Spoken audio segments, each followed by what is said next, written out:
Хайде сега. О, майко. Какво става? Кой е там? Хопа! Дядо Коледа? Хо-хо-хо!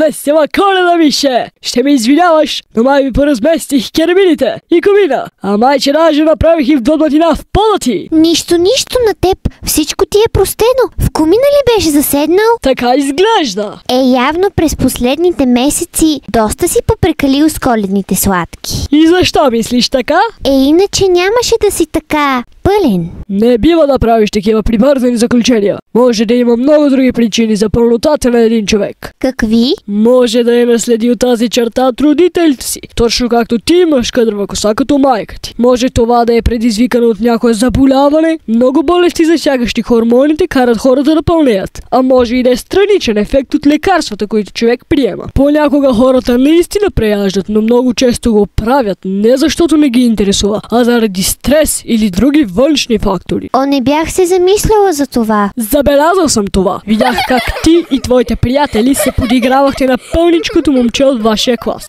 Колко глупаво сме постъпили. Той сигурно се чувства ужасно. Трябва веднага да му се извиним. Точно така би постъпило едно добро дете. И следващия път се замисля и по-внимателно. А ти, дядо Коледа, защо напълня? Ами аз напоследък прияждам с коледни сладки.